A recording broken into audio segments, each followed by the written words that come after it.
विषाक्त खाद्य खाई 15 रु अधिक छात्री झाड़ा बांतिर आक्रांत। एपरि एक घटना घटी बलांगीर जिला टिटलागढ़ ब्लॉक खोलान स्थित कस्तूरबा गांधी बालिका विद्यालय रे सोमवार स्कूल छात्री माने मध्याह्न भोजन खाई सारिबा परे असुस्थ अनुभव करथिले।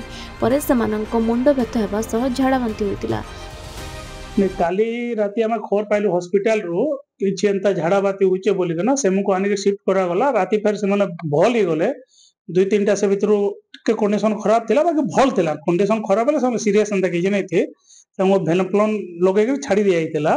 सकाले देमो बोली ना फेर सकालु खबर पाइलु फेर सकाले ते से वीकनेस फील कले। स्कूल कर्तृपक्ष असुस्थ छात्री को खोलना स्थित डाक्तरखाना को आनी तेज छात्री माने एबे भी असुस्थ थिबा बेले तांकर चिकित्सा जारी रही। यार तदंत दाबी करछंती अंचलवासी केउभली परिस्थिति रे विद्यालय मध्याह्न भोजन खाइथिले ताहा पर तदंत करा जाओ बोली अंचलवासी दाबी करछंती। घटना बोले छुआ माने टिके कहले पेट काटुछि आ मुंड टिके बुलोछि बोले हॉस्पिटल धरि के आसी 9 जन आनछि 9 जन सेमानकर देह वर्तमान कोन 22 जन को 22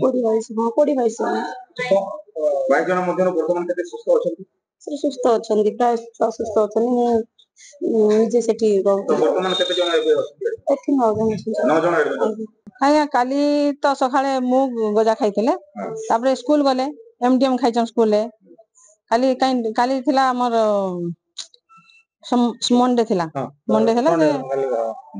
मंडे थिला काली से मंडे रे स्कूल एमडीएम खाइछन तापरे बेला रे 1 बजे भात खाइले भात दाली आ तरकारी सलाद खाइतले तापरे माने 1 बजे भात खाइछन आ 4 बजे टिफिन दिया हिचे खाइछन बेला को माने केता अच्छा भन नै लाउछ बोलथिले ताको हॉस्पिटल नेथनो 4 बजे तब माने सुस्त भल हे गले से माने आ राती संध्या बेल को जन माने भल नै लागुछ बोले ताको एडमिट करबा नेथनो हॉस्पिटल को।